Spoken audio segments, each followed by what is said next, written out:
Hey guys, Dan here from Your Guitar Academy and welcome back to our Angus Young player study. We're now in lesson 2 and we're going to take that minor pentatonic knowledge that we learned in the previous session. Hopefully you've been practicing that and you're now just that little bit more comfortable or have reminded yourself of those 5 pentatonic shapes across the note and where the root notes are. And the next thing we're going to do now is we're going to dive into this solo. We're going to learn lick 1, lick 2, and we're going to start to get a feel for this concept, this soloing masterclass from Angus Young, how to build this solo, okay? Because that's something that this whole course is working towards you being able to create a really well-structured rock guitar solo in this kind of Angus Young style. So pick up your guitar and let's get started.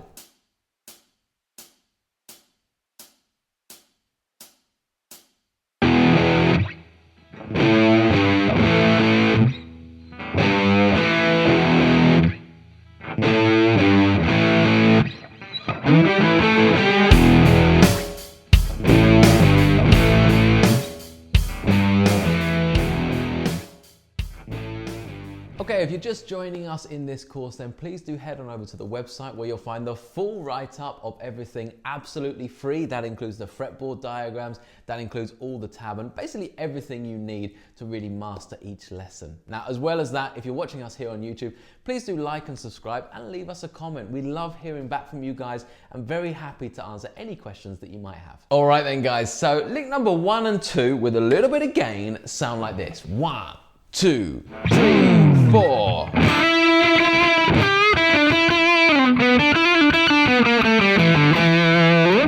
That's lick number 1 and 2, okay? So lick number 1, just in isolation, is that, okay? Really nice sounding lick. And the first thing I want to say here is that we're doing this classic Angus Young approach of starting low with the aim of going high, okay? So we're jumping into this solo with a big aggressive hit. If you listen to Angus Young soloing, you know, it's all building up to this solo, and as he comes in, he does not disappoint. It's gonna be some kind of big attack. It might be a bend, it might be you know, something that's aggressive and intense, and more often than not, it's lower down the neck, so that he's got room to develop this solo literally by going up the neck and hitting the higher notes. It's almost like a cliche, I guess, sometimes nowadays to do that, but my God, does it work well. If you love AC/DC, if you're listening to that style of music, I can't help but listen to those solos without getting, you know, kind of goose pimples all over my body. It brings out this kind of like, yes! Love that sound. So we're trying to emulate that here with this first lick, you know. If you imagine, it's just kind of gone, it's just kind of really built up to it on that one. And we want to get that aggressive attack. So the way we're working it is we're starting in this kind of box 2 pentatonic. Remembering where our root note is, which is of course here, as you've been practicing. That root note is right there. So I'm going to be sliding in from the flat 7 to the root, but at the same time I'm going to do this kind of like, you know, Angus Young is at the core of it like a bluesy kind of player. So we've got this also open E string that you'll have heard from the likes of, you know, John Lee Hooker, Muddy Waters, Jimi Hendrix, this kind of thing, right? So just going to slide this along. So I slide in this instance, actually, I'm going to do the first finger, and I'll show you why in a second, but first finger slides across from 3rd fret to 5th fret, and I hit that open E string. And I'm going to actually hit that twice. 1, 2. So really just nice and aggressive, attacking those beats. And I really want to get a bit of vibrato in there as well. As much as I can while still leaving this open E string. Okay, and then that follows by this. Okay, so what I'm doing here is I'm kind of moving myself into this box 3 of that minor pentatonic. Okay, and so I've got my first finger in place on that root note, and I'm now going to grab the I guess it's the 8th fret. Okay, and I'm going to give it a little quarter tone bend. Okay, and this is where that bluesy stuff really starts to come out in Angus Young's playing, where we're going to take the note, which could just simply be, It could be that, but does that sound good? Or does this sound good? Those subtle differences is what this is all about. That little subtle quarter tone bend, that vibrato at the end, okay? So I'm going to be grabbing that quarter tone bend. Remember, with any quarter tone bend, you're not actually bending up to the next note. That's a half step. A quarter tone bend is just, you're just nudging up the note until it sounds like it's just about to change. And you see, it's changed now. It's kind of in a microtone at this point. It's not upper semitone. It's not that note. It's somewhere in between, okay? As soon as we hit that sound, we stop the note. Okay, so it's just kind of giving you that little bit of edge, that little bit of kind of dissonance that you're kind of waiting to be resolved. We come back to the E, okay? Then we're going to hit the 7th fret. And then the 5th fret with another really wide vibrato situation. Okay, like that. So.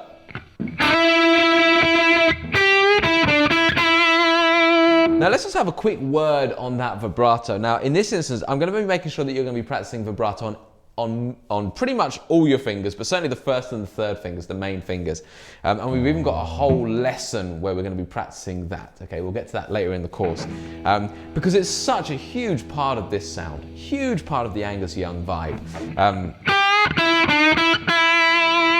And all I'm doing here with that kind of vibrato with my 1st finger is I want it nice and wide. So I take the note, and then I'll give it a little bend down, and then I'm bending up and down and up and down and up and down, kind of going through the middle. So if that's the middle of the note, I go down, up, down, up, down, up, down, up. And I'm literally just rocking that wrist. I'm just rotating that wrist, okay? You can kind of feel it.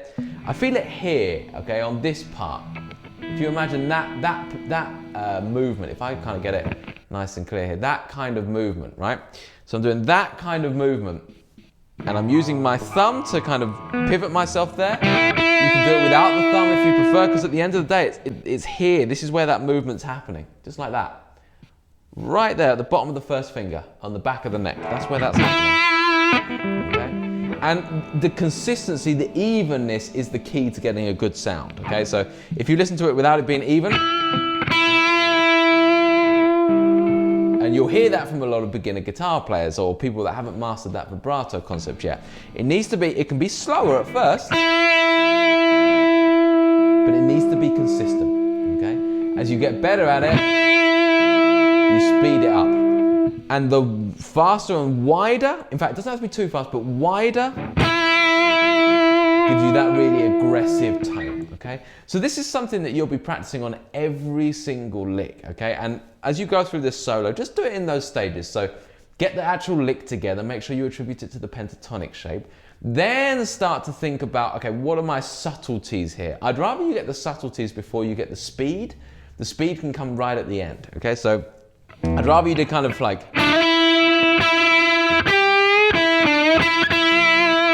sounding like that than going like that, which is obviously up to speed, or actually that's a little bit too fast, but without all the good stuff, the meat of the whole thing, okay? So that's the 1st lick, okay? So one more time. Okay, so the 2nd lick goes like this. 1, 2, 3, 4. Okay, and a bit slower. So here we're in pentatonic box 2 going back into pentatonic box 1. So we've got a really nice little link here that we're working with. Now we're also using a little bit of a blues note as a kind of middle ground, so we kind of neatly work back through those boxes. And we got a really cool little kind of idea here that we're working with. Something that Angus Young does a lot, and it's something a lot of blues players do a lot. And modern players, it's kind of a really popular technique, this one actually, so well worth getting down no matter what style you like. And what we're doing is we're starting on that 4th fret, then coming to the 3rd, and then as we hit that root note of the 5th fret, we're going to go off and on. So we're going to go up, down, pull off. Okay. I'll do really slow. Okay? And this note is very much like an out note. It's not a note that exists within the key, but by going on and off of it very quickly, you create this kind of tension and resolve aspect. It sounds really, really cool. Just don't hang around on it. Don't go. It's going to sound really dark if you do that. So we pull off, and then we're going to go back to the 5, 3. Okay. So up to that point, we've got. Just slow. Then we're going to go down the blues scale, so 4, 3, 2. Okay, so that's the 5th, the flat 5th, and the 4th. And then we're going to go open, 2, open, 2. So back in that box 1 pentatonic.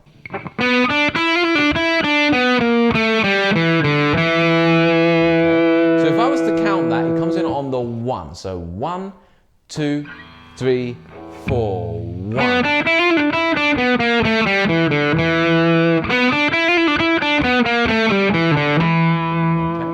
So with the 2 licks together, you've got this really big, hard-hitting sound to kick off your solo. Okay, so if I get it along with the drum beat, let's get that back on here. So 3, 4.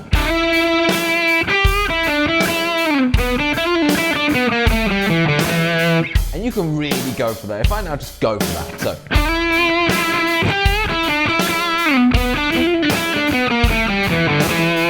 You can really attack that. Let's just kind of slow that down. So let's kind of go at 65 BPM.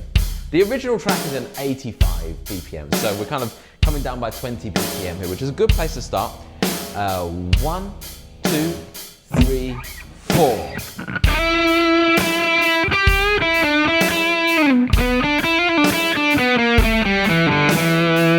One more time. 2, 3, 4.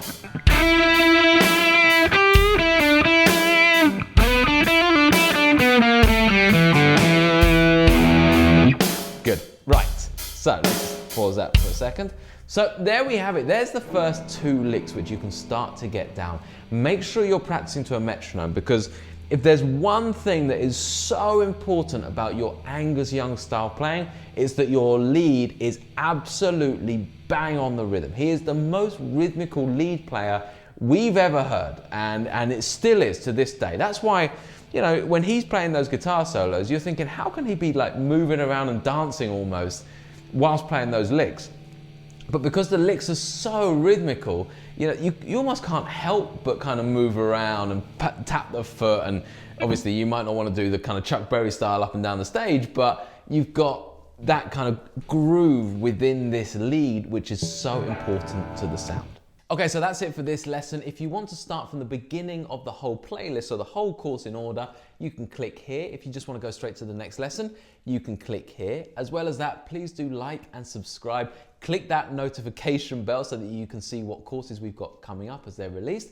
And do leave a comment. Remember, we love to hear from you guys, and we're very happy to answer all the questions that you've got about the courses.